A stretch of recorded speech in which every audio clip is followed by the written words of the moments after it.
5వ అధ్యాయం. ఆదికాండము 5వ అధ్యాయము వచనము 21 నుండి. హనోకు 65 ఏండ్లు బ్రతికి మెతూషెలను కనెను. హనోకు మెతూషెలను కనిన తరువాత 300 ఏండ్లు దేవునితో నడుచుచు కుమారులను కుమార్తెలను కనెను. హనోకు దినములన్నీ 365 ఏండ్లు. హనోకు దేవునితో నడిచిన తరువాత దేవుడు అతన్ని తీసుకుని పోయాను గనుక అతడు లేకపోయాను. చదవబడిన లేఖన భాగమును దేవుడు తన ఆత్మ ద్వారా దీవించున్నట్లుగా ప్రార్థన చేసుకుందామని. పూజనీయుడైన మా తండ్రి, మా ఆరాధన దైవమా, మా ప్రభు అయిన యేసుక్రీస్తు యొక్క తండ్రి అయిన దేవ, నీ పాదములకు వందనములు స్తోత్రములు చెల్లిస్తున్నాం.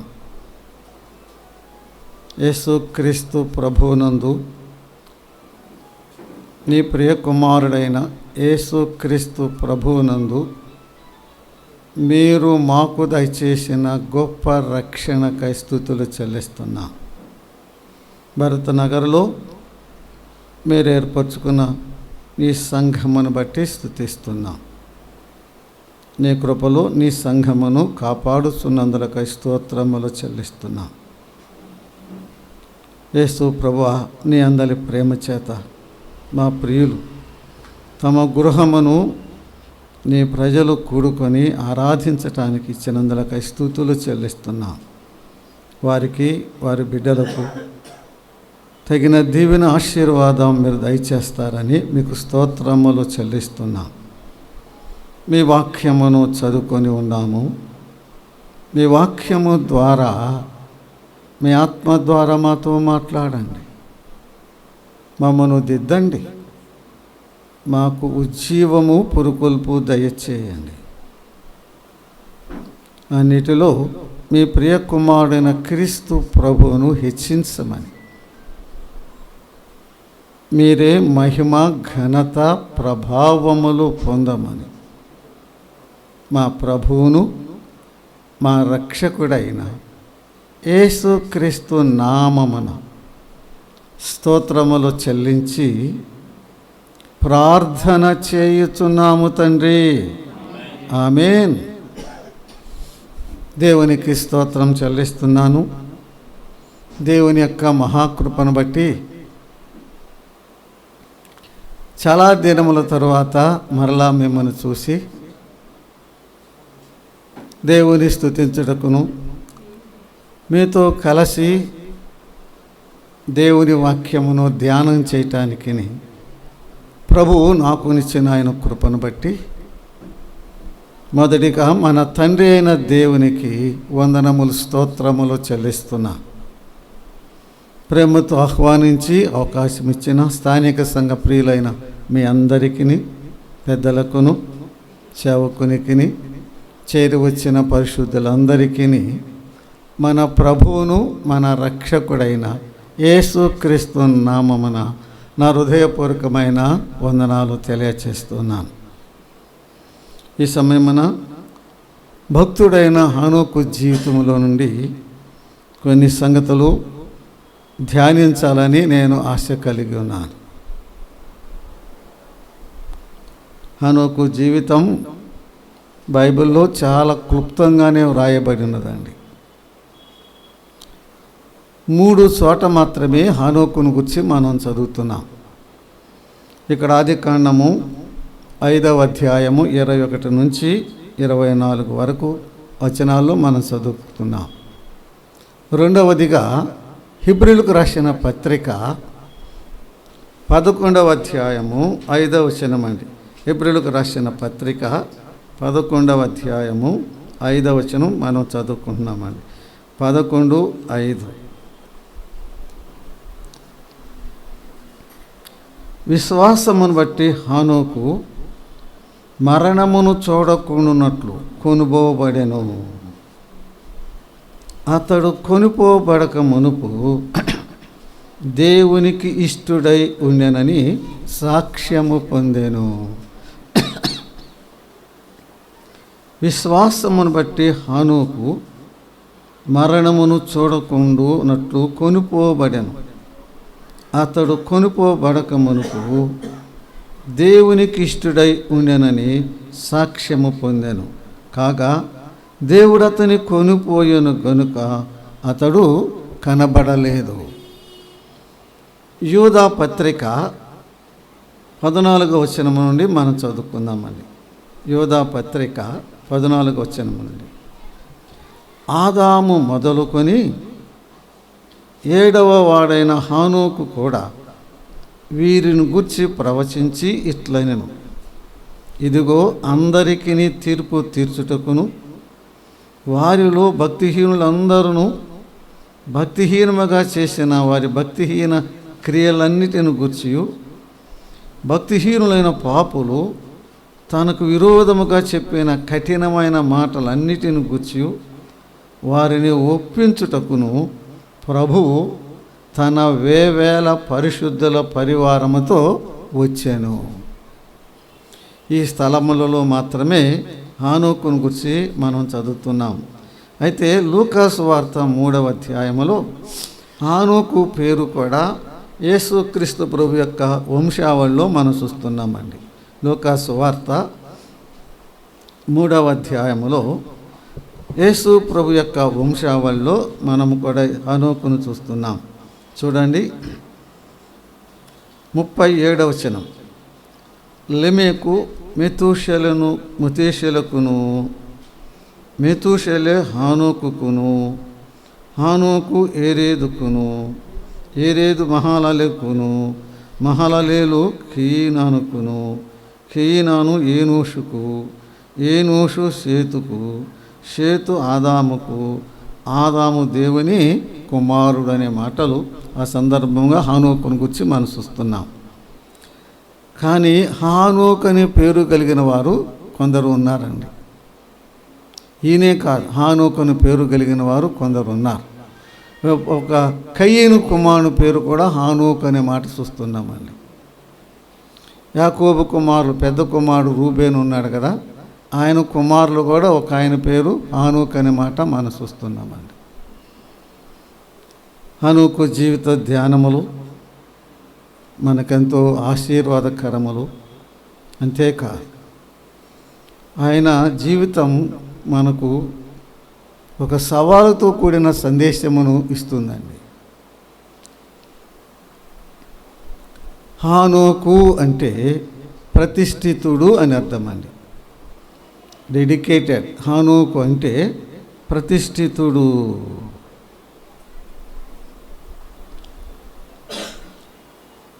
హానోకు పుట్టినప్పుడు ఏరేదు అతని తండ్రి అతనికి ఆ పేరు పెట్టాడు, ప్రతిష్ఠితుడు అని. 4వ అధ్యాయములో కయీనుని గురించి మనం చదువుతున్నామండి. 5వ అధ్యాయములో ఆదాము వంశావళిని గురించి మనం చూస్తున్నామండి. అక్కడ కయీను వంశావళి ఉన్నది, ఇక్కడ సేతు వంశావళి మనం చూస్తున్నామండి. సేతు వంశావళి మనం చూస్తున్నాం 5వ అధ్యాయంలో. కయీను వంశావళి భక్తిహీనుల వంశావళిగా మనం చూస్తున్నాం. సేతు వంశావళి భక్తుల వంశావళిగా మనం చూస్తున్నామండి. ఆది కాండములో 7 గొప్ప భక్తులు ఉన్నారు. ఆ 7 విశ్వాసులే, ఆ 7 విశ్వాస వీరులే. వారు మనందరికీ తెలుసు. హేబేలు, హానోకు, నోవాహు, అబ్రహాము, ఇస్సాకు, యాకోబు, యోసేపు. ఒక్కొక్కరిలో ఒక్కొక్క విశేషమైన లక్షణం మనం చూస్తున్నాం. అందరు విశ్వాసులే, విశ్వాస వీరులే. ఒక్కొక్కరిలో ఒక్కొక్క విశేషమైన లక్షణం. హేబేలులో ఆరాధన చూస్తున్నామండి. హేబేలులో ఆరాధన. హానోకులో నడకను మనం చూస్తున్నాం. హానోకులో నడకను చూస్తున్నాం. నోవహులో పనిని చూస్తున్నాం. నోవహులో ఏమిటండి? వర్క్, పనిని చూస్తున్నాం. అబ్రహాములో విశ్వాసాన్ని చూస్తున్నాము. ఇస్సాకులో విధేయత చూస్తున్నామండి. ఇస్సాకులో విధేయత చూస్తున్నాము. యాకోబులో విజయాన్ని చూస్తున్నాం. యాకోబులో విజయాన్ని చూస్తున్నాం. యోసేపులో మహిమను చూస్తున్నాం. యోసేపులో మహిమను చూస్తున్నాం. హెచ్చింపబడిన యోసేపు. దేవునికి స్తోత్రం చెల్లిస్తున్నాం. హానోకు దేవునితో నడిచెను. 5వ అధ్యాయములో, ఆదికాండం 5వ అధ్యాయములో హానోకు యొక్క నడకను గురించి మనం చూస్తున్నామండి. హెబ్రీ పత్రిక 11వ అధ్యాయములో హానోకు యొక్క సాక్ష్యాన్ని మనం చూస్తున్నామండి. అతడు కొనిపోబడక మునుపు దేవునికి ఇష్టుడై ఉండెనని సాక్ష్యం పొందాను. హానోకు యొక్క సాక్ష్యాన్ని చూస్తున్నాం. యోధా పత్రికలో హానోకు యొక్క ప్రవచనాన్ని మనం చూస్తున్నామండి. Prophecy of Enoch. హానోకు యొక్క ప్రవచనం. ప్రభు వేవేల పరిశుద్ధులతో వచ్చాను, రాకడం గురించి ప్రవచించాడండి. హానోకు యొక్క ప్రవచనాన్ని గురించి మనం చదువుతున్నామండి. హానోకు అంటే అర్థం మనం చూసాం, ప్రతిష్ఠితుడు. చూడండి, చదువుతారా? కొంచెం సహాయం చేస్తారా? యోహాను సువార్త 10వ అధ్యాయము 36వ వచనం అండి. యోహాను సువార్త 10వ అధ్యాయము 36వ వచనములో యేసు క్రీస్తు ప్రభువే తానే చెప్పిన మాట, తండ్రి చేత ప్రతిష్ఠింపబడిన వాడనని యేసు ప్రభువు చెప్తున్నాడండి. 36వ వచనం, తండ్రి ప్రతిష్ఠ చేసి ఈ లోకమునకు పంపిన వానితో నీవు దేవదూషణ చేయుచున్నావు అంటున్నారు. యేసు క్రీస్తు ప్రభువును తండ్రి అయిన దేవుడు ఏం చేశాడు? ప్రతిష్ఠ చేసి ఈ లోకానికి పంపినట్లుగా మనం చూస్తున్నాం.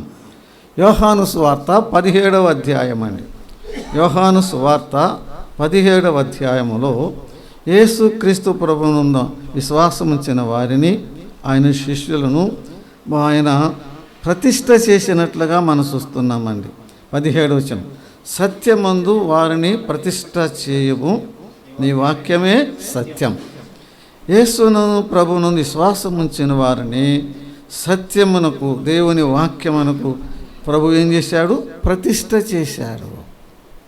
అంటే విశ్వాసులందరూ ఎవరు చెప్పండి? ప్రతిష్ఠింపబడిన వారే. అలాగనే అదే అధ్యాయములో 19వ వచనమండి. యోహాను సువార్త 17:19, వారును సత్యమందు ప్రతిష్ఠ చేయబడినట్లు వారి కొరకై నన్ను ప్రతిష్ఠ చేసుకొనుచున్నాను. యేసు క్రీస్తు ప్రభు తానే మన కొరకు ఏం చేసుకున్నాడు? ప్రతిష్ఠ చేసుకున్నాడు. డెడికేటెడ్. ప్రతిష్ఠించుట అంటే ప్రత్యేకించి ఆ పని కొరకు నిర్దేశించడం అన్నమాట. పాత నిబంధనలో మనం చదువుతున్నప్పుడు దేవాలయమును ఏం చేశారండి? ప్రతిష్ఠించారు కదండి.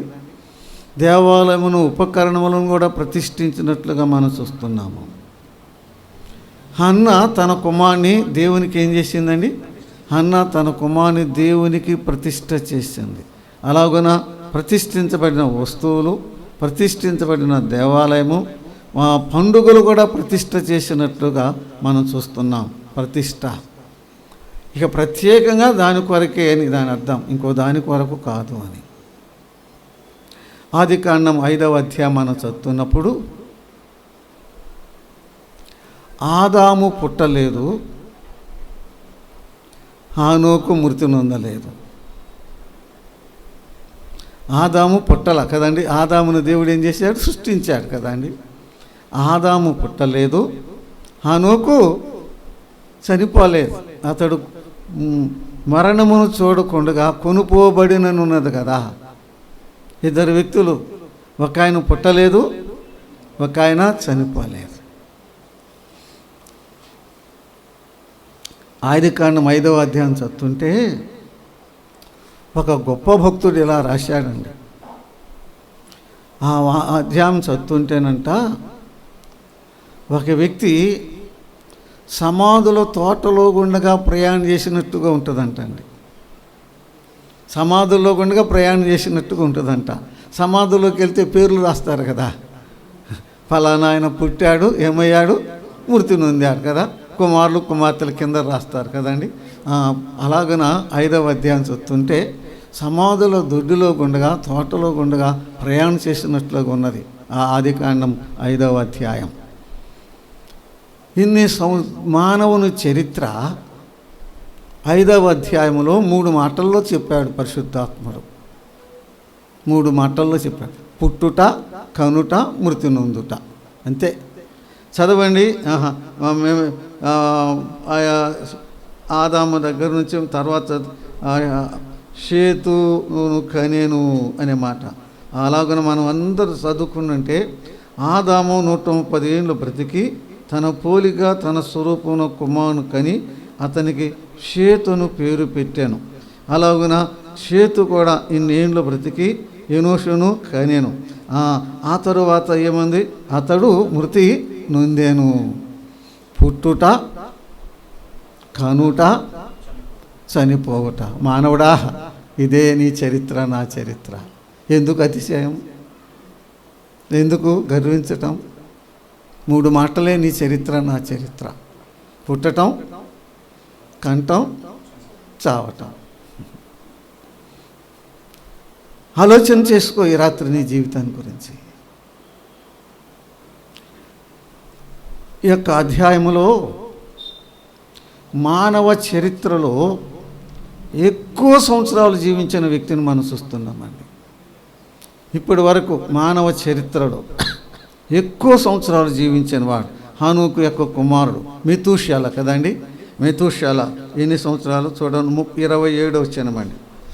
మెతూషెల దినములన్నీ 969 ఏండ్లు. 969 ఏండ్లు. తర్వాత మాట చదువుతారా? నేను చదవలేక కాదులే, మీరు చదువుతారని. చదువుయా 927 వచ్చినాం.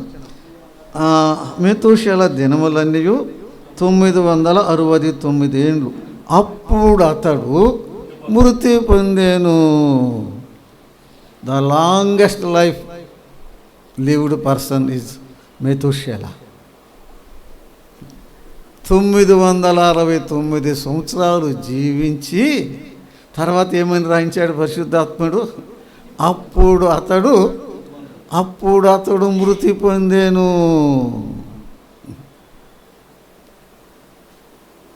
ఆలోచన చేసుకోవాలి. ఇంకెన్ని సంవత్సరాలు జీవించినా ఒకరోజు ఏం కావాలి? మృతి పొందాల్సిందే. అప్పుడు అతడు మృతి పొందేను. కానీ హనోకును గురించి మనం ఏం చూస్తున్నామండి? అతడు మరణమును చూడకుండగా కొనుపోబడెను.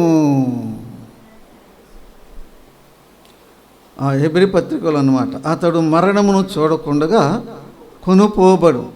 హనోకు దేవునితో నడిచిన దినములు 360. హనోకు దినములన్నీ 365 ఏండ్లు. హనోకు దేవునితో నడిచిన తరువాత దేవుడు అతన్ని తీసుకుని పోయాను. బైబిల్లో ఇప్పటి వరకు మరణమును చూడకుండా కొనిపోయిన వ్యక్తులు ఇద్దరు ఉన్నారు. మనందరికీ తెలుసు. మరణమును చూడకుండా కొనుపోబడిన వ్యక్తులు ఇద్దరే. ఒక ఆయన ఎవరు? హనోకు. ఇంకొక ఆయన ఏలియా. హనోకును దేవుడు కొనిపోయాను అనే మాట చూస్తున్నామండి. ఎట్లా కొనిపోయాడో మనకు తెలియదు. హనోకును దేవుడు కొనిపోయాను అనే మాట. కాగా దేవుడు అతన్ని తీసుకొని పోయాను. మరి ఏలియాని ఎట్లా తీసుకువెళ్ళాడు దేవుడు? అగ్ని రథములు, అగ్ని గుర్రాలను పంపించి తీసుకుని పోయాడు కదండి. కానీ ఇంకొక ఆయన ఉన్నాడు, లాజరు. చనిపోయాడు కదండి. చనిపోయిన వారిని ఎలా తీసుకెళ్ళాడు దేవుడు? దేవదూతలు వచ్చి తీసుకువెళ్ళారు. లాజరు ఎంత ధన్యుడండి. దేవదూతలు వచ్చి తీసుకువెళ్ళారు. లోకములో ఎన్నిక లేనివాడు, ఆ ధనవంతుని ఇంట వాకిట పడి ఆ ముక్కలు తిన్నవాడు, కురుపులతో కుక్కలు కూడా నాకినవాడు. చనిపోతే ఏం చేశారు? పారేశారు. ఎక్కడ చేశారు? ఏం చేశారు? అమ్మ దేహాన్ని కూడా కుక్కలు తిన్నాయేమో, కానీ దేవుని దూతలు వచ్చి హానోకుని లాజరును తీసుకొని పోయిరి. ఒకరోజు రాబోతుంది, ఆ దినం ఎప్పుడో తెలియదు. ఆ దినమున వేల వేల వేల మంది మరణమును చూడకుండా కొనిపోతారండి. ఒక దినం ఎప్పుడో తెలియదు. ఆ దినమున వేల వేల లక్షల మంది, వేల కోట్ల మంది, వేల వేల వేల మంది మరణమును చూడకుండా కొనిపోతారు. ఎప్పుడు? ప్రభు వచ్చినప్పుడు కదండి, సంఘము ఎత్తబడినప్పుడు. తెస్సలోనికులకు రాసిన మొదటి పత్రిక 4వ అధ్యాయము 16-17 వచనాలు చదువుతున్నప్పుడు అక్కడ మనకు తేటగా అర్థమవుతున్నదండి. అక్కడ తేటగా అర్థమవుతున్నది. ఆర్భాటముతోనూ ప్రధాన దూత శబ్దముతోనూ దేవుని బూరతోనూ పరలోకం నుండి ప్రభువు దిగి వచ్చును. క్రీస్తునందుండి మృతులైన వారు మొదట లేతురు. ఆ మీదట సజీవులమై నిలిచిండు మనము వారితో కూడా ఏకముగా ప్రభువుని ఎదుర్కొనుటకు ఆకాశ మండలమునకు మేఘముల మీద కొనుపోబడుదుము. కాగా మనము సదాకాలము ప్రభువుతో కూడా ఉందుము. మేఘం మీద కొనిపోయే దినం వేల వేల వేల మంది అండి. ఆ దినం ఎప్పుడో, ఆ గడి ఎప్పుడో, ఆ దినమైన ఆ గడి అయినా మీకు తెలియదని యేసు ప్రభువు చెప్పారు. కాబట్టి మీరు మెలకువగా ఉండి ప్రార్థన చేయండి. ప్రభు వచ్చినప్పుడు ఆయన విశ్వాసం ఉంచిన వారిని ఆయన తీసుకుని పోతాడు. మేఘం మీద కొనుపోబడతాం. ఈరోజే ప్రభు వస్తే చెప్పండి, ఆయన నమ్ముకున్న మనమంతా మరణమును చూడకుండా కొనుపోబడతాం. మరణమును చూడకుండా కొనుపోబడతాం. ఇప్పుడు వరల్డ్ కండిషన్స్, పరిస్థితులు చూస్తున్నప్పుడు ప్రభువు రాకడ సమీపంగా ఉన్నదని మనకు స్పష్టంగా అర్థమవుతున్నది. రష్యా యుక్రెయిన్ యుద్ధం, అక్కడ యూదుడే ఉన్నాడు కదండి. ఇజ్రాయెల్కి హమాస్కు యుద్ధం, అక్కడ యుద్ధం జరుగుతూనే ఉంది. ఇశ్రాయేలు చెప్తున్నారు, బెంజమిన్ నెతన్యాహు గారే చెప్పినట్టు ఉన్నది. మేము మరి ఎవరు చెప్పారో, వాళ్ళ మినిస్టర్స్లో ఒకరు చెప్పారేమో, యెరూషలేములో మేము దేవాలయం కడతామన్నారండి. ట్రంప్ ఉన్నప్పుడు యెరూషలేమును ఇశ్రాయేలుకు రాజధానిగా గుర్తించాడు. అమెరికా అధ్యక్షుడు ట్రంప్ ఉన్నప్పుడు ఇజ్రాయేలుకు రాజధాని యెరూషలేమును గుర్తించాడు. అప్పటి వరకు యెరూషలేము రాజధానిగా అమెరికా ప్రెసిడెంట్లు ఎవరు గుర్తించలేదు. ట్రంప్ పోయాడు, ఇప్పుడు అక్కడ యుద్ధం జరుగుతుంది. వరకు మనకు తెలీదు, వరకు చెప్పుకోవటం గెస్. మళ్ళీ ట్రంప్ వస్తాడంటున్నారండి. ఈసారి నవంబర్లో ఎలక్షన్లు అంట, మళ్ళీ ట్రంప్ వస్తాడంటున్నారు. మళ్ళీ ట్రంప్ వస్తే ఏమైద్దో కానీ ఇశ్రాయేలు దేవాలయమును కట్టినప్పుడు ఎర్రని పెయ్యను వాడు వధించి దాన్ని దహించి ఆ బూడిదను చల్లాలన్నమాట. పవిత్ర జలం అంటారు. ఆ మత్సలేనిది, పవిత్రమైనది ఎర్రని పెయ్యను తీసుకురావాలి. అది కూడా ఉన్నదంటున్నారండి. యెరూషలేములో తీసుకొచ్చారంటున్నారండి. దేవాలయం కట్టాలా? కడతారు, ఏమైందో తెలియదు. ఈ మొత్తుకు మెట్టుకు ఒకటి వాస్తవం, ప్రభువు రాకడ సమీపంగా ఉన్నది. చరిత్రను గమనిస్తే ఇప్పుడు పరిస్థితులు చూస్తే అలాగే ఉన్నాయి. ఒక ప్రశ్న. మరి ప్రభు వచ్చినప్పుడు ఆర్భాటంతో ప్రధాన దూత శబ్దము దేవుని బొరతో ప్రభు వచ్చినప్పుడు నువ్వు ప్రభువుని ఎదుర్కొంటావా? నేను మేఘం మీద నా ప్రభువుని ఎదుర్కొంటాను అని విశ్వాసము నీకుందా? ఆ నిశ్చయత నీకుందా? ఆ ధైర్యము నీకుందా? ఆ చంచలమైన భక్తి నీకుందా? ఈరోజు నా ప్రభు వస్తే నేను వెళ్తా, నా ప్రభు తీసుకువెళ్తాడు. ఏమో ఎట్టుంటుందో అంటావా? ఏమో వెళ్తానో లేదో అని అనుకుంటే నీ రక్షణ నీ శ్వాసం అనుమానమేనయ్యా అమ్మా. నీ అనుమానమే, ఏమో వెళ్తానో లేదో అని అనుకుంటే. ఆయన వచ్చినప్పుడు ఆయన వారందరిని ఆయన తీసుకుపోతాడు. ఇది విశేషమైన సత్యం. చూడండి, కొరింథీయులకు రాసిన మొదటి పత్రిక 15వ అధ్యాయం అండి. కొరింథీయులకు రాసిన మొదటి పత్రిక 15వ అధ్యాయం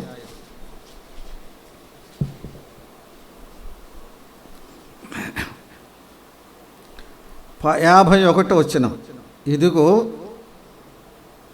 మీకు ఒక మర్మమును తెలుపుచున్నాను, మనమందరము నిద్రించము కానీ నిమిషములో ఒక్క రెప్పపాటున కడబూర మ్రోగగానే మనమందరము మార్పు పొందుదుము.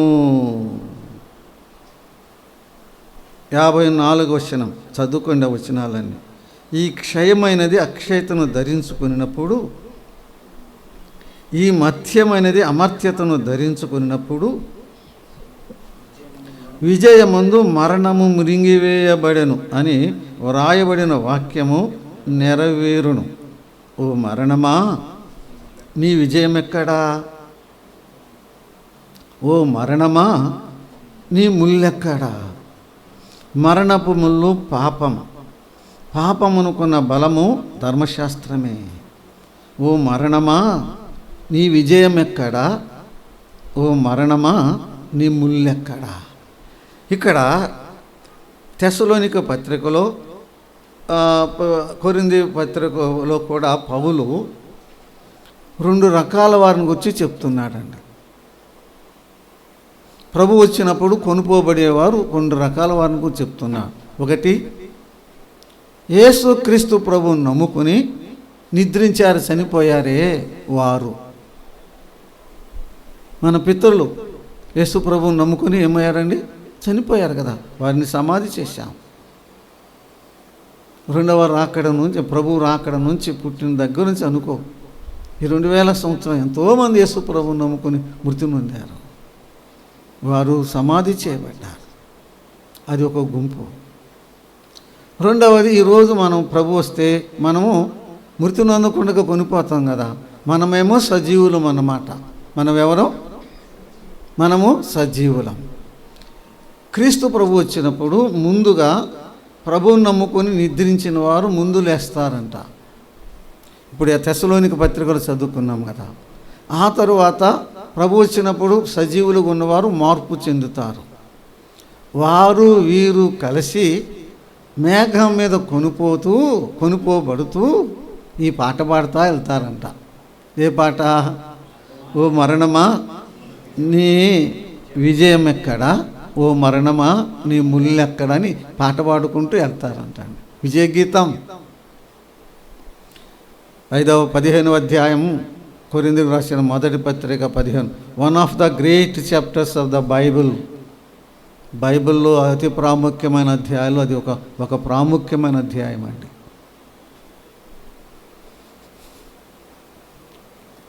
రెండు గుంపులు వారు, ఒకరేమో ఒక పల్లవి పాడితే ఇంకొకరేమో మిగిలిన పల్లవి పాడతారంటండి.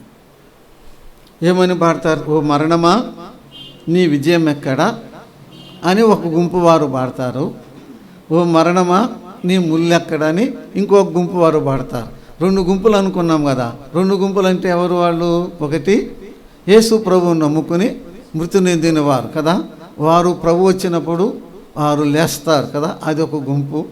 సజీవులుగా ఉన్నవారు, బ్రతికి ఉన్నవారు కూడా మార్పు చెందుతారు, ఇది ఒక గుంపు. ఒకళ్ళేమో నీ నీ విజయం ఎక్కడ అంటారంట, ఒకళ్ళేమో నీ ముళ్ళు ఎక్కడ అంటారు. ఎవరు ఎవరు ఏ పల్లవి మాట్లాడతారు, పాడతారు చెప్పండి.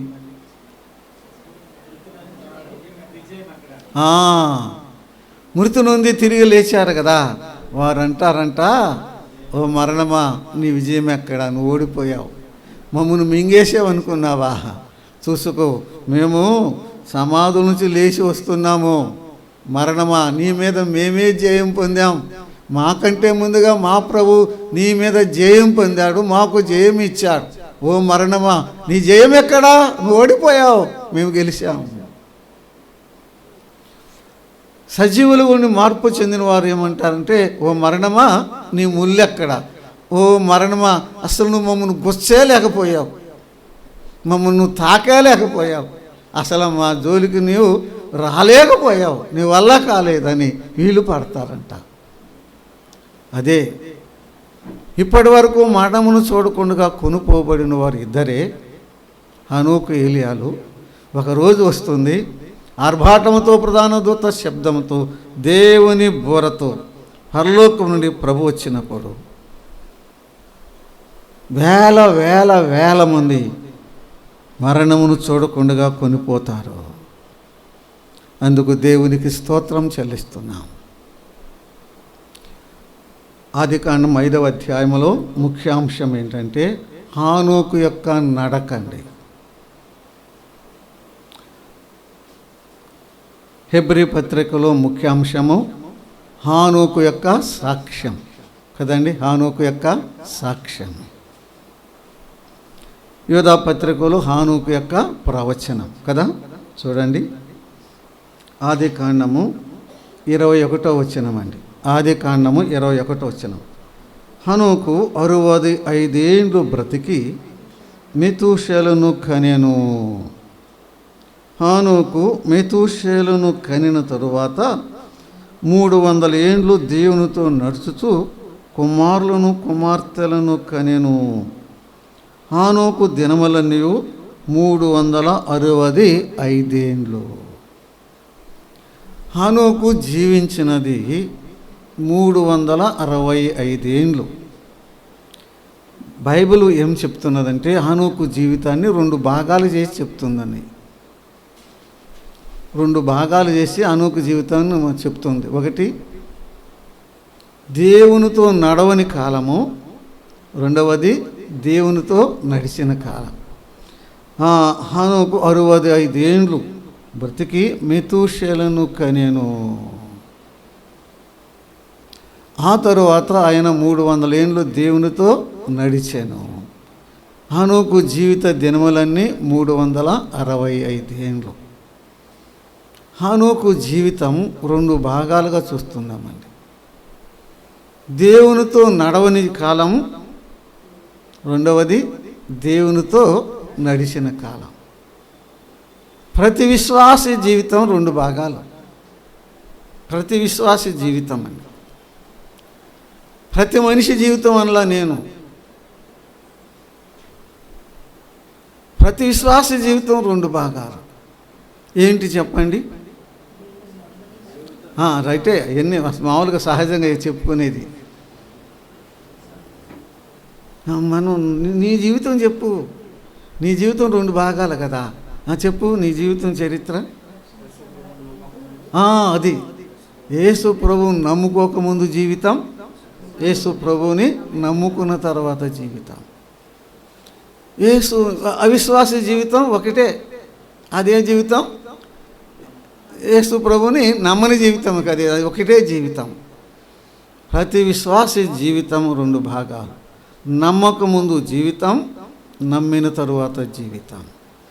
హనోకు జీవితం 2 భాగాలుగా చూస్తున్నాం. నమ్మక ముందు, నమ్మిన తరువాత. నమ్మిన తరువాత దేవునితో నడిచాడు. మరి నమ్మక ముందు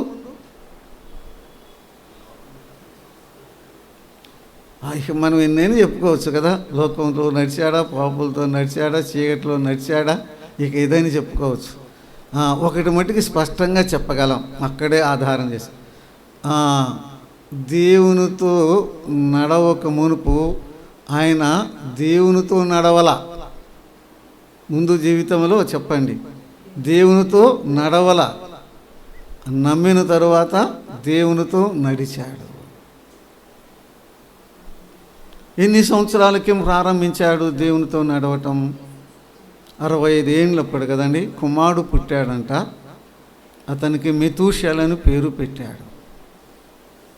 మెతూషెల అంటే అర్థం ఏంటంటే అతడు చనిపోయినప్పుడు అది వస్తుంది అని అంట అర్థం.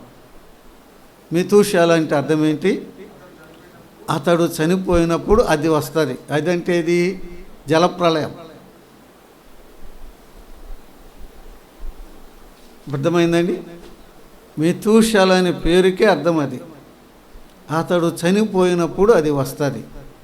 ప్రవచనం అని చెప్పుకున్నాం కదా, యోధా పత్రికలో ప్రవచించాడండి. గొప్ప ప్రవక్త హనోకు ప్రభు యొక్క రాకడం గురించి ప్రవచించాడండి. 65 సంవత్సరాలు లోకములో చీకటిలో పాపములో నడిచాడు. ఒకరోజు వచ్చింది, అది అక్కడ రాయబడింది. ఆ రోజు అతడుకు కుమారుడు పుట్టిన రోజు. అతనికి పేరు పెట్టాడు. అతడు చనిపోయినప్పుడు అది వస్తుంది అని ఆలోచన చేసి ఉంటాడు. అతడు చనిపోయినప్పుడు అది వస్తుంది. అరే, అదంటే జలప్రళయం అన్నమాట. అది చనిపోయినప్పుడు ఇది వస్తుంది. ఏమో నాకు తెలియదు, ఏం జరిగిందో తెలియదు. తండ్రి కుమారులు పుట్టుక రోజు ఒకటే అయిందండి. తండ్రి పుట్టినరోజు అదే అయింది, కొడుకు పుట్టినరోజు కూడా అదే అయింది. ఎట్లా? తండ్రి ఏమో తిరిగి జన్మించాడు ఆ రోజు కదండి. తండ్రి ఏం చేశాడు? యేసుప్రభువుని నమ్ముకున్న రోజు అనమాట. తిరిగి జన్మించాడు, క్రొత్త జన్మ కదా. తండ్రి ఏమో క్రొత్తగా జన్మించాడు, కొడుకేమో ఆ రోజే శరీరంగా కొడుకు పుట్టాడు. తండ్రి కుమారుల యొక్క జన్మదినం ఒకటి ఆత్మ సంబంధమైన పరలోక సంబంధమైన జీవితం జననం, రెండవది భూ సంబంధమైన జననం. 65 ఏళ్ళప్పుడు ప్రారంభించాడు దేవునితో నడవటానికి. అతనికి 65 ఏళ్ళు వచ్చినప్పుడు హెబ్రీ పత్రికలో మనం చూస్తున్నాం 5వ అధ్యాయం 10 విశ్వాసమును బట్టి అని ఉంటుంది కదండి. వచ్చిన అది ఉంటుంది, విశ్వాసమును బట్టి హనోకు మరణమును చూడకుండా. అంటే హానోకు యేసు క్రీస్తు ప్రభునందు విశ్వాసం ఉంచాడు. కుమారుడు పుట్టిన రోజు హానోకు ఏం చేశాడు? దేవుని యందు విశ్వాసం ఉంచాడు. ఎన్ని ఏండ్లకి పుట్టిన? 65 ఏండ్లకి. దేవునికి స్తోత్రం. ఎందుకంటే 65 ఏండ్లకప్పుడన్నా నమ్ముకున్నాడు కదండి. ఎంత వయసు వచ్చినప్పుడు? 65 ఏండ్లు వచ్చినప్పుడు అని నమ్ముకున్నాడు. మరి నువ్వు నమ్ముకున్నావా? ఆయన 65 ఏండ్లకన్నా నమ్ముకున్నాడులే, మరి నువ్వు నమ్ముకున్నావా? కుమారుని యందు విశ్వాసం ఉంచువాడే నిత్య జీవము కలవాడు. కుమారుని యందు విశ్వాసం ఉంచినవాడు జీవము చూడడు, కానీ దేవుని ఉగ్రత వాని మీద నిలిచి ఉండను. హానోకు యొక్క విశ్వాసం జీవితం, విశ్వాసం 65 ఏటో ప్రారంభించి నమ్ముకున్నాడు. నమ్ముకున్న వ్యక్తి దేవునితో నడకట ప్రారంభించాడండి. దేవునితో నడక ప్రారంభించాడండి. ఎప్పటి వరకు నడిచాడు? దేవుడు కొనిపోయే వరకు నడిచాడు కదా. దేవుడు కొనిపోయే వరకు నడిచాడు. ఆ వచన భాగం మనం చూస్తున్నప్పుడు హనోకు నడకను గురించి కొన్ని సంగతులు మెదట ఉంచాలని నేను ఆశిస్తున్నానండి. 1, the circumstances under which he began his walk. ఆయన నడక ప్రారంభించిన సమయంలో ఆనాటి పరిస్థితులండి. ఆయన దేవునితో నడక ప్రారంభించాడు కదా. ఆనాటి లోకం ఎలాగున్నది, ఆనాటి లోక పరిస్థితులు మనం చూస్తున్నామండి. ఒక అధ్యాయం తిప్పండి, పేజీ వెనక్కి తిప్పండి. అక్కడ కయ్యేను వంశావళి ఉన్నది. 22వ వచనం చదువుతాను. సిల్లా అది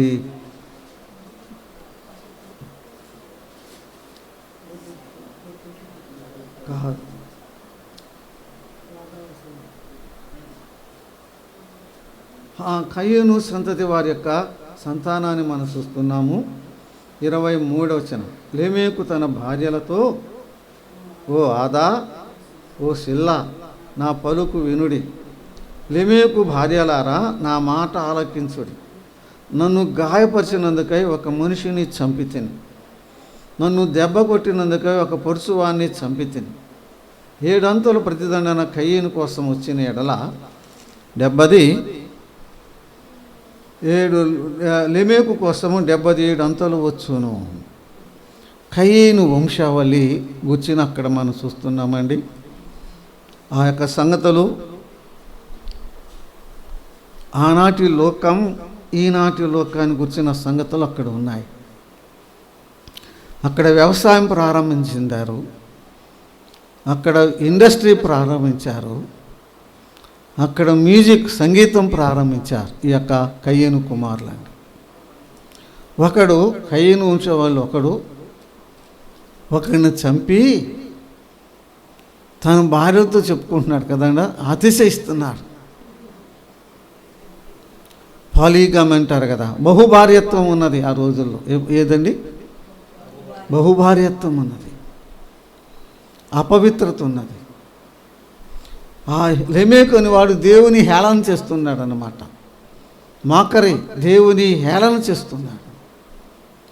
6వ అధ్యాయం చదువుతున్నప్పుడు దేవుని కుమారులు, నరుల కుమార్తెలు చక్కని వారని చెప్పి వారిని వివాహం చేసుకున్నారు. యెహోవా తాను భూమి మీద నరులను చేసినందుకు సంతాపమందెను. కొందరు ఏమంటున్నారంటే, అయ్యా ఆ 300 ఏండ్లు దేవునితో నడిచాడు అనోకు, అది పుణ్యకాలములయ్యా అంటున్నారు. ఏమన్నారండి? నేను చెప్పే ఏ కాలం అది? పుణ్యకాలం. మన వాళ్ళు అంటారు, మన భారతదేశంలో మాట అంటారు అన్నమాట, పుణ్యకాలం అంట. అదేం పుణ్యకాలం కాదు, అది అపవిత్రమైన కాలమే.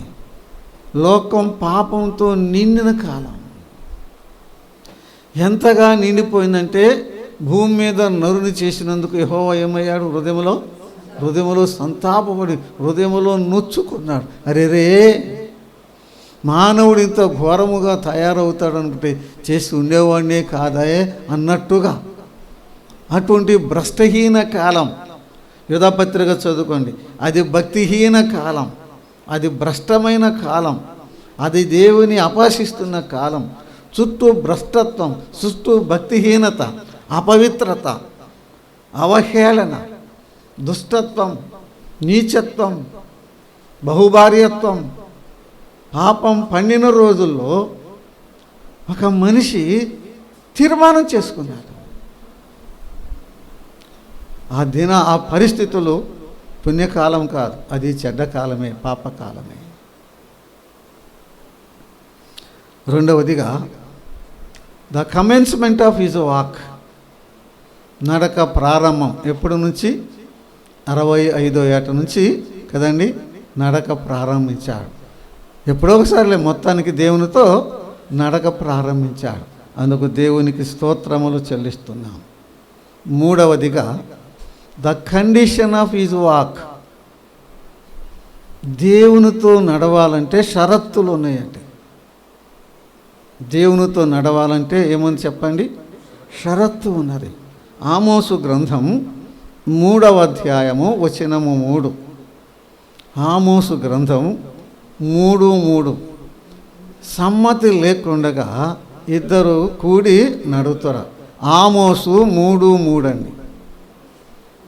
సమ్మతి లేకుండగా ఇద్దరు కూడి నడుతురా అంటే, ఇద్దరు కూడి నడవాలంటే వారి మధ్య ఏముండాలి?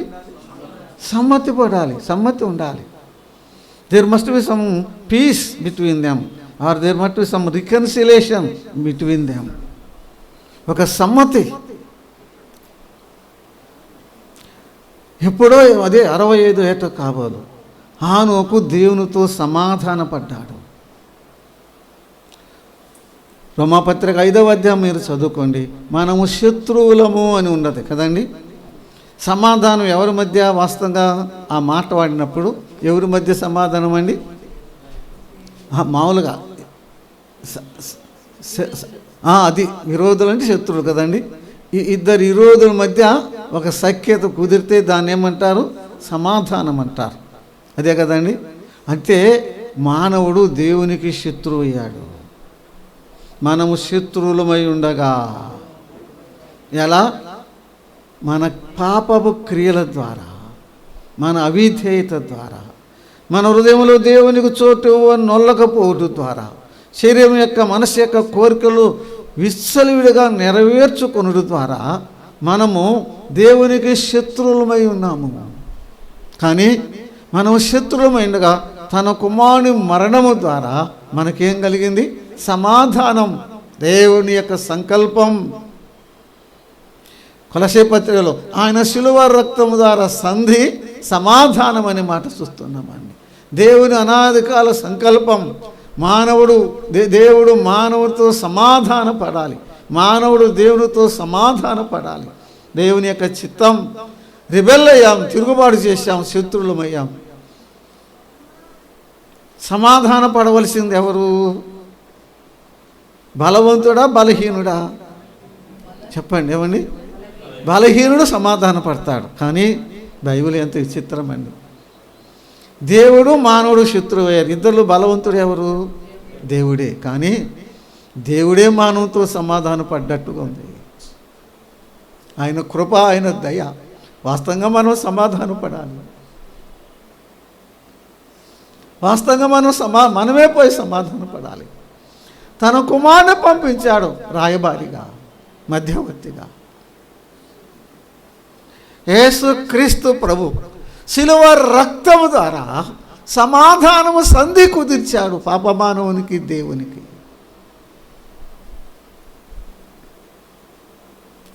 బెలిగ్రహం గారు ఎక్కువగా ఈ మాటలు చెప్తాడంట సువార్తలో. యేసుక్రీస్తు ప్రభువు శిలువలో ఉన్నప్పుడు ఒక చేతితో పరిశుద్ధ దేవుని చేయి పట్టుకున్నాడంట, రెండవ చేతితో పాపమానవుని చేయి పట్టుకున్నాడంట. ఆ పరిశుద్ధ దేవుని చెయ్యి, ఈ పాపమానవుని చెయ్యి ఇట్లా రెండు కలుపుతుంటే సమాధానం కదండి. తండ్రి అన్నాడంట, నా కుమారుడా, నా పరిశుద్ధమైన చేతిని ఆ పాప చేతితో కలుపుతావా అన్నాడంట. తండ్రి, ఈ చెయ్యి పాప చెయ్యే, ఈ చెయ్యిని చూడొద్దు, నా చెయ్యి చూడు, నా చెయ్యి చూడు, నా చేతి మీద ఉన్న గాయం చూడు, ఆ చేతి మీద ఉన్న రక్తం చూసి సమాధానపడి చేర్చుకో. కొలస్సే పత్రికలో ఆ మాటలు. ఆయన శిలువ రక్తం ద్వారా సంధి సమాధానం. కొరింథీ పత్రిక 5లో అంటున్నాడు, మేము క్రీస్తుకు రాయబారులమైండి దేవుని పక్షమున మిమ్మను బ్రతిమలాడుతున్నాం. ఏమని? దేవునితో సమాధాన పడమని. ఏమని? దేవునితో సమాధానపడు మానవుడా, పాపం మానవుడా, దేవునితో సమాధానపడు, మేము బ్రతిమలాడుతున్నాం. ఇంకా దేవునికి వైరంగా ఉన్నావా పాపాలు చేస్తూ? ఈ రాత్రి సమయమున మేము బ్రతిమలాడుతున్నాం. అయ్యా అమ్మా, మేము బ్రతిమలాడుతున్నాం, దేవునితో సమాధానపడు. యేసు ప్రభువును నీ శ్వాసం ఉంచు, ఆయన శరణొచ్చు. యేసు ప్రభా, నేను పాపిని క్షమించమని వేడుకో. క్షమిస్తాడు. దేవునితో సమాధానపడతావు. సమాధానం అనే మాటలు 3 ఉన్నాయి. పీస్ ఆఫ్ గాడ్ అంటారు కదండి. ఒకటి దేవుని సమాధానం, పీస్ విత్ గాడ్ అంటారు. ఇంకోటి ఏంటి? దేవునితో సమాధానం. గాడ్ ఆఫ్ పీస్ అనే మాట ఇంకోటి ఉంది. సమాధానకర్త అయిన దేవుడు. ఆ 3 మాటలు ఉన్నాయండి బైబిల్లో. మొదటిగా గాడ్ ఆఫ్ పీస్ అంటే సమాధానకర్త. బైబిల్ చాలాసార్లు వస్తుంది కదండి ఆ మాట. రెండవదిగా పీస్ విత్ గాడ్. ఇప్పుడు మనం చదువుకున్నాం కొరింథీ పత్రిక 2వ పత్రిక 5:29 నుండి చదువుకోండి. దేవునితో సమాధానపడండి.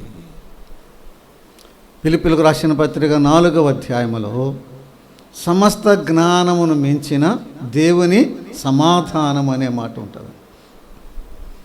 హనోకు దేవునితో నడవాలంటే దేవునితో ఏం చేయాలి?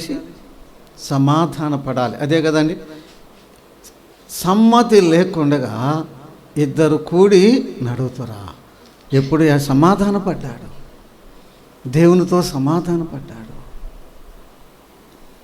అయ్యా పాపిని క్షమించు, ఇప్పటి వరకు నీతో నడవలా, చీకటిలో, దుష్టత్వములో, కీడులో, పాపంలో నడిచా. నా దేవా, నా ప్రభువా, నన్ను కరుణించమని ప్రభు పాదాల మీద పడ్డాడు.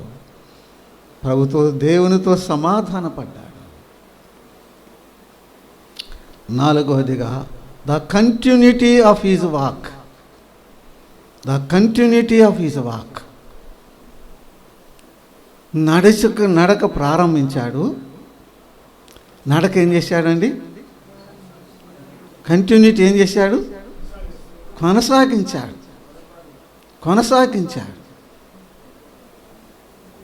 హనోకు నడకలో వంకర్ టింకర్ లేవు. ప్రారంభించిన వాడు ఏం చేశాడు? ముగించాడు, కొనసాగించాడు, కడ వరకు కొనసాగించాడు. అది విశేషం. వరక చెప్పుకుందాం. ఎన్ని సంవత్సరాలు? 300 సంవత్సరాలు. 300 సంవత్సరాలు నడిచాడు ఆయనండి. ఇంకొక 100 సంవత్సరాలు ఆయుష్ ఇచ్చాడు అనుకో, ఆనోకి ఏం చేసేవాడు చెప్పండి? ఆ 100 కూడా చెప్పరే, నడిచేవాడే. ఇంకొక 100 పొడిగిస్తున్నా నడిచేవాడే. The continuity of his walk. మనం చాలామంది నడక ప్రారంభిస్తాము, కానీ కొనసాగించలేము. 6వ అధ్యాయంలో 6 ఇంకొక ఆయన దేవునితో నడిచినట్టుగా మనం చూస్తున్నామండి. నోవాహు దేవునితో నడిచాను అని ఉంటుంది. నోవాహు కూడా ఏం చేశాడు? దేవునితో నడిచాడు. కానీ ఒకనొక సమయమున ఏమైపోయాడు? మొత్తుడై వివాస్తుడై పడిపోయాడు. నడక ఒకసారి ఏమైంది? బ్రేక్ అయింది. ఏమైంది చెప్పండి? బ్రేక్ అయిపోయింది. ఇంకొక ఆయన కూడా వరకు చెప్తున్నా, నడకలేదు కానీ ఆయన కూడా మరణం చూడకుండా కొనిపోయాడు కదా ఏలియా.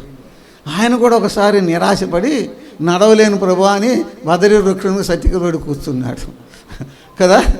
ఇక ఇంత ముందుకు సాలేయ్యా, ఇక నన్ను తీసుకో, ఇక నేను నడవలేను అన్నట్టుగా. కానీ హనోకు నడక ప్రారంభించాడు, నడక కొనసాగించాడు. ఆ మాటలు మనతో మాట్లాడుతున్నాయి. హనోకు కొనుపోబడి మనతో మాట్లాడుతున్నాడు.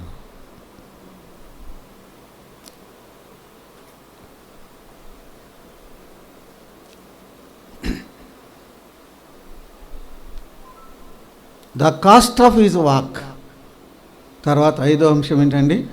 The cost of his walk. హనోకు దేవునితో నడవాలంటే ఎంతో మూల్యం చెల్లించాల్సి వచ్చిందండి. ఎంతో వెల చెల్లించాలి. అంటే దాని అర్థం ఏంటి? దేవునితో నడవటం అంటే ఈ లోకంలో అనేక విషయాల్లో మనం ఏం కావాలి? నష్టపోవాలి, కష్టాలు అనుభవించాలి, నష్టాలు అనుభవించాలి, అవమానాలు అనుభవించాలి, శ్రమలు అనుభవించాలి. అందుకే మనం నడవలేకపోతున్నాం సరిగా.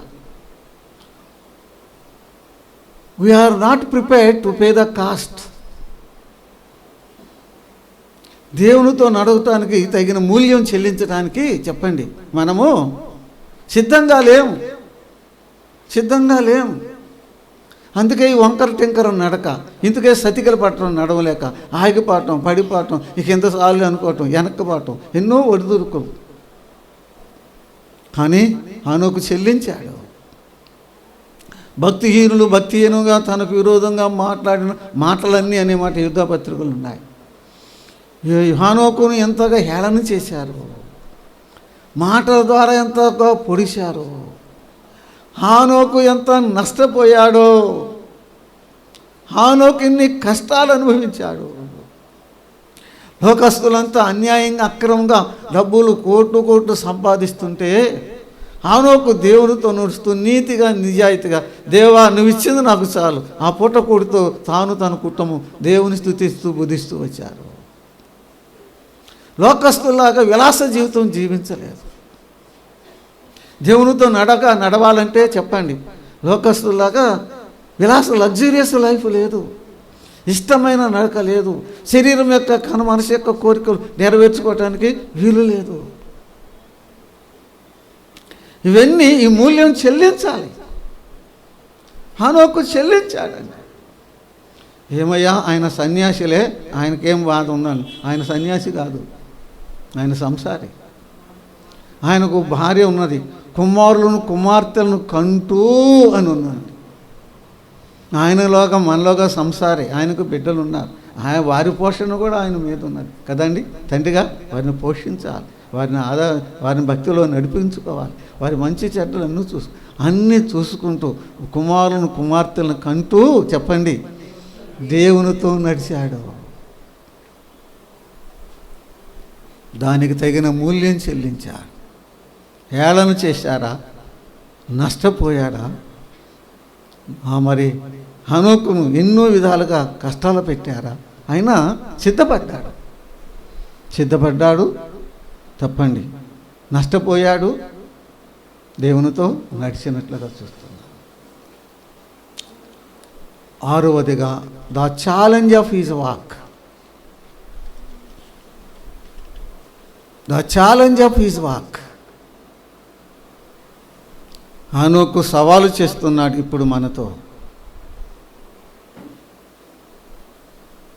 ఆ రోజుల్లో బైబిల్ లేదు, అప్పుడు బైబిల్ ఇంకా రాయబడలేదు కదండి, మోషే కదా రాసింది. సంఘము లేదు, సహవాసము లేదు, సేవకులు లేరు, హెచ్చరించేవాళ్ళు లేరు, ఆదరించేవాళ్ళు లేరు, పలకరించేవాళ్ళు లేరు, కలిసి ప్రార్థన చేసుకుందాం రమ్మనేవాళ్ళు లేరు, ఎందుకు ఇట్లా దిగులుగా ఉన్నామని చెప్పే పలకలేరు. అంత భక్తిహీన కాలం. బైబిల్ లేదు, భక్తులు లేరు, ప్రార్థన లేదు, సహవాసము లేదు, సంఘము లేదు. ఒక్క మానవుడు దేవుడితో నడతానని తీర్మానం చేసుకున్నాడు. He decided to walk with the God. He decided and he continued. తీర్మానం చేసుకున్నాడు, నడక ప్రారంభించాడు. నడకను ఏం చేశాడండి? నడకను కొనసాగిస్తూ వచ్చాడు.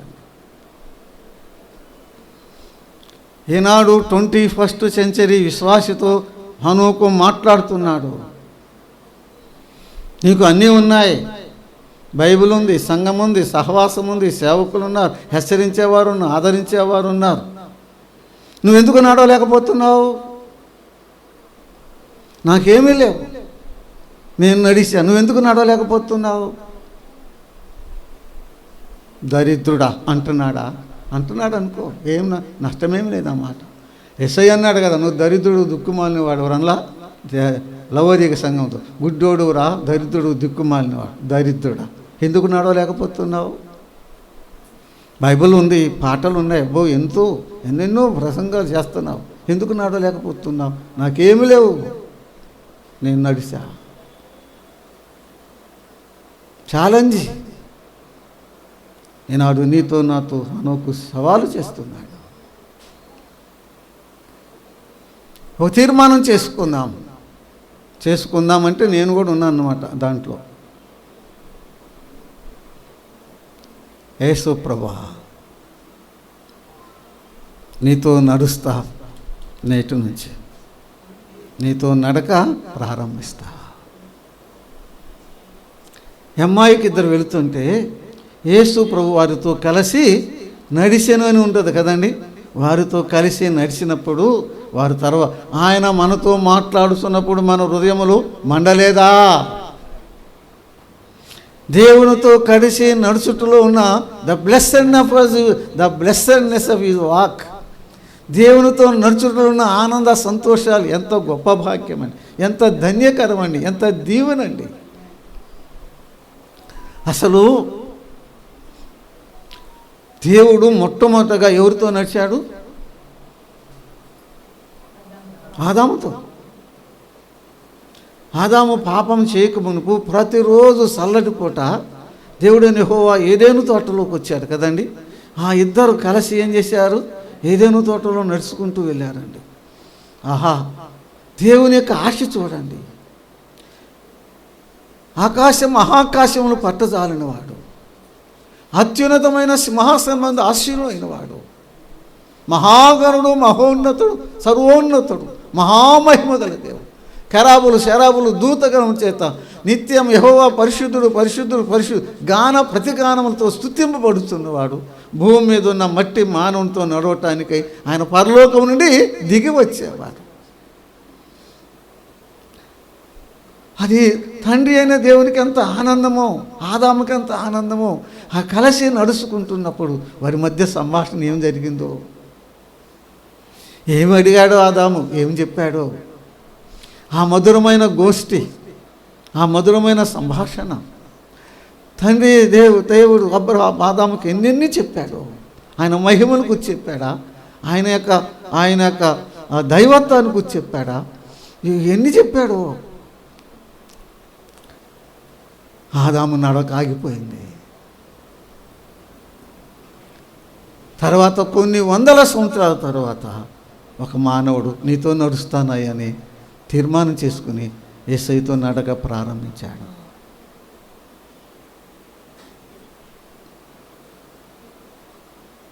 నడక కొనసాగించాడు.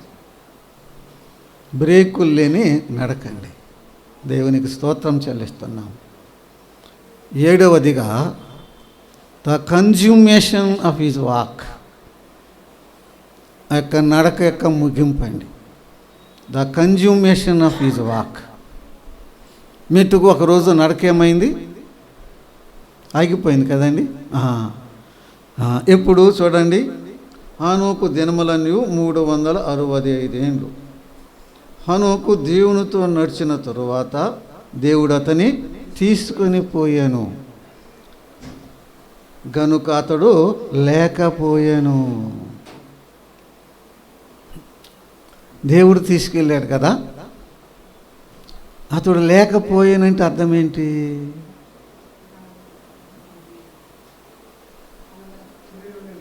అయ్యా, మనిషే లేడులే, అతడు లేకపోయానంటే అర్థం ఏంటి? అతడు లేకపోయినంటే ఆనాడు ఇప్పుడు దాకా ఎగతాళి చేశారు కదా, హనోకును హింసించారు, బాధించారు, ఎన్నో చేశారు కదా. హనోకు లేడు, కనపడలే ఒకరోజు. హనోకు చెప్తూ వచ్చాడు కాబోలు, దేవుడు నన్ను తీసుకెళ్తాడు, నేను దేవుని దగ్గరికి వెళ్తాను, నేను దేవుని దగ్గరికి వెళ్తానని చెప్తుంటే, నువ్వు దేవుడి దగ్గరికి వెళ్తావా అని ఏం చేశారండి? ఎగతాళి చేశారు. కానీ హనోకు ఒకరోజు కనపడలా, 2 రోజులు కనపడలా. అరే ఏంటి హనోకు కనపడపోతే ఏం చేస్తారు? ఎతుకుతారు కదండి. ఎతికారు, దొరకలేదురా, లేటరా. ఎందుకు ఈ మాటలు దేన్ని బట్టి? నేను ఏలియా కొనిపోయినప్పుడు కూడా ఏం చేశారు? ఎలీషా శిష్యులు పోయి మేము ఎతుకుతామన్నాలే అనలా. ఏలీషా శిష్యులండి, మీ దేవుడు ఏలియాను ఎత్తి పడేసి ఎక్కడో పడేసి ఉంటాడు, మేము పోయి ఎతికి వస్తాము అని అనలేదా? ఎతికి రాలేదా? ఏందయ్యా ఎలీషా శిష్యులు అడిగారు ఎలీషాని, ఆయన దేహం ఎక్కడో పడేసి ఉంటాడు, మేము పోయి ఎతికి వస్తామంటే పోయి రమ్మంటే ఎతికెత్తి వచ్చారు. నేను చెప్పే కదా మీరు ఎందుకు వెళ్ళారన్నాడు. హనోకు కొనిపోయిన తరువాత ఆనాటి లోకం దే రియలైజర్, అరే భక్తుడు వెళ్ళిపోయాటరా.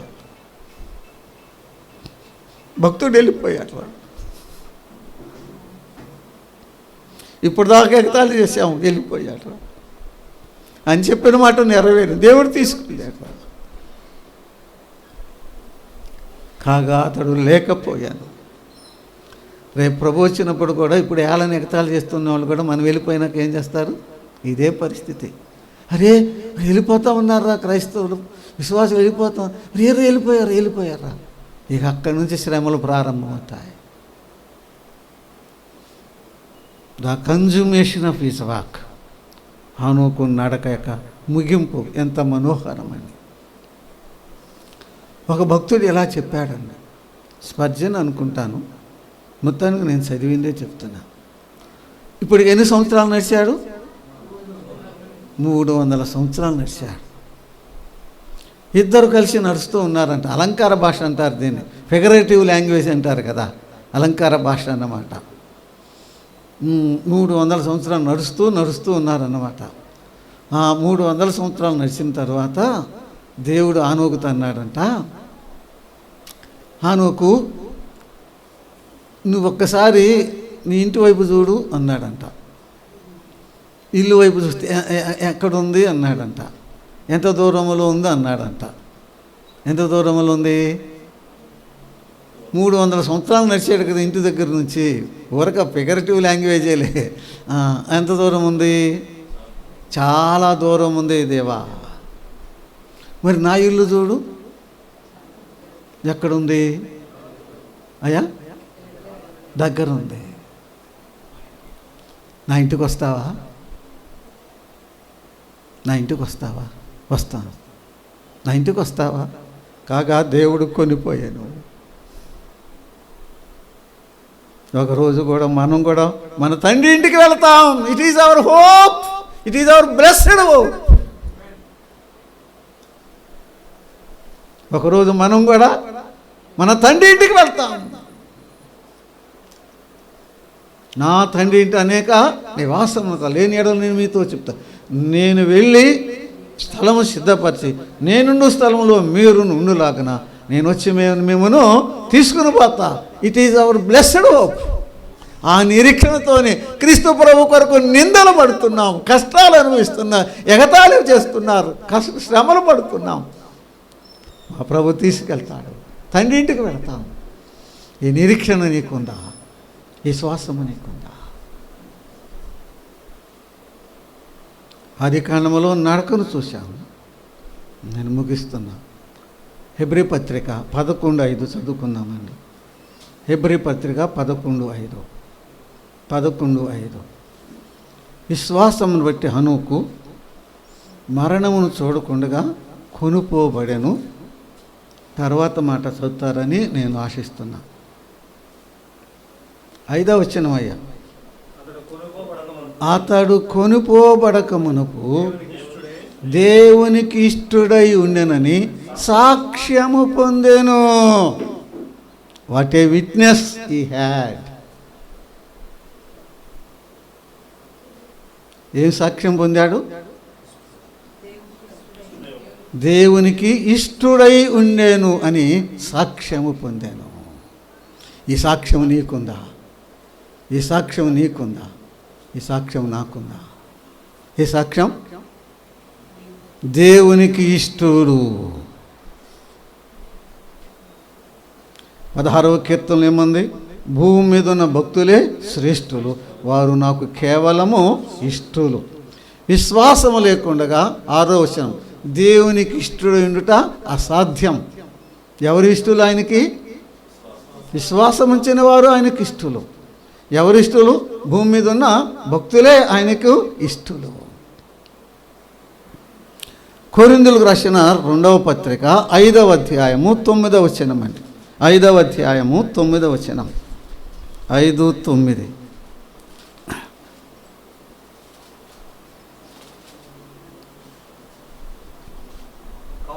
కావున దేహమందున్నను దేహము విడిచినను ఆయనకు ఇష్టలమై ఉండవలని మిగుల అపేక్షించుచున్నాము. ముగిస్తున్న ప్రార్థన చేస్తానండి. అపోస్తలుడైన పౌలు ఏమన్నాడు చెప్పండి? దేహమందున్నను దేహం విడిచినను ఆయనకు చెప్పండి ఇష్టలమై ఉండవలనని మిగుల అపేక్షించుచున్నాము. ఈ అపేక్ష నీకున్నదా? ఏం అపేక్ష? దేవునికి ఇష్టడుగా ఇష్టురాలుగా నేను ఉండాలి అనే అపేక్ష ఉన్నదా? Do you have that longing or that desire? అక్కడ డిజైర్ అని ఉంటుంది ఇంగ్లీష్లో. నా ఆశ ఏంటి? నా దేవునికి నేను ఇష్టంగా ఉండాలి, నా దేవునికి నేను ఇష్టంగా ఉండాలి.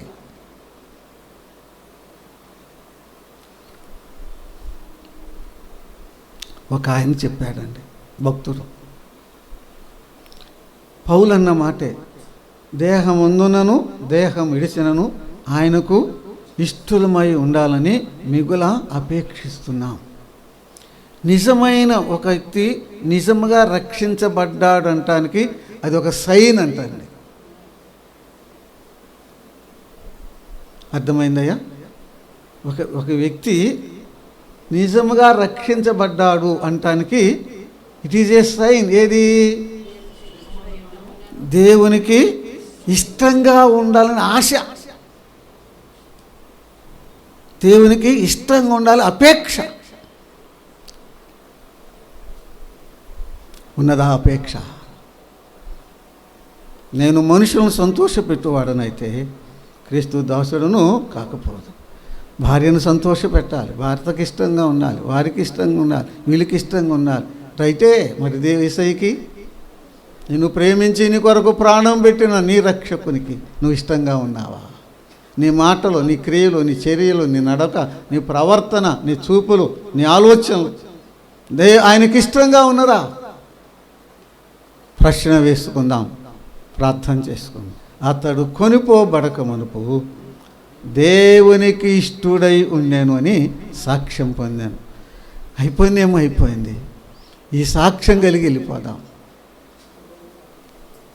ఈ సాక్ష్యం కలిగి వెళ్ళిపోదాం.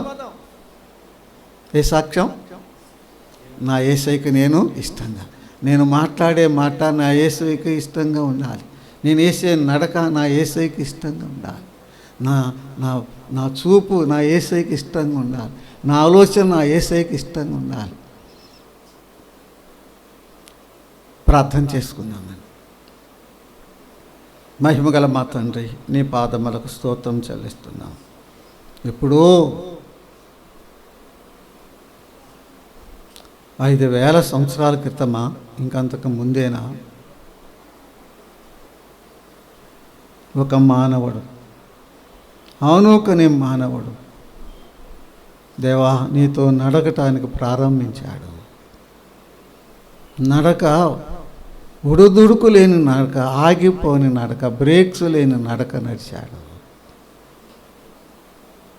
నువ్వు కొనిపోయే వరకు నడిచాడు. నీకు ఇష్టడు అని సాక్ష్యం పొంది నీ సన్నిధికి చేరాడు. మా యేసయ్యా, ప్రభువా, మేము కూడా కొనిపోబడతాం నువ్వు వచ్చినప్పుడు. కానీ హనోకు యొక్క సాక్ష్యం గొప్పది నాయన. అతడు దేవునికి ఇష్టడై ఉండేది సాక్ష్యం పొందాను. ఆ సాక్ష్యంతో మేము నీ సన్నిధికి వచ్చే భాగ్యం మాకు దయచేయండి. నిరాశరు పౌలు అన్నట్లుగా శరీరం ముందున్నను శరీరము విడిచినను ఆయనకు ఇష్టలమై ఉండాలని మిగుల అపేక్ష, ఆ కోరిక, ఆ వాంఛ, ఆ గాఢమైన కోరిక ఆ హృదయాల్లో పెట్టు నాయన. నీకు ఇష్టమైన జీవితం నువ్వు కోరుతున్నావు. అందుకే కదా మమ్మల్ని రక్షించావు. నిన్ను సంతోషపరిచే జీవితం మేము జీవించాలని ఆశిస్తున్నాం. ఎప్పుడు వస్తావో మాకు తెలియదు. నీవు ఎప్పుడు వచ్చినా నీ రాకడకు మమ్మను సిద్ధపరచండి. నీకు ఇష్టముగా ఉండేవారిగా సిద్ధపరచమని చేరి వచ్చిన మమ్మల్ని అందరినీ మీ వాక్య దీవునితో నింపండి, మీ కృపతో నింపి పంపండి. స్థానిక సంఘమును ఆశీర్వదించి విస్తరింపచేయమని మా ప్రభువును మా రక్షకుడైన యేసుక్రీస్తు నామమున ప్రార్థన చేయుచున్నాము తండ్రి. ఆమేన్. అందరికీ వందనాలు.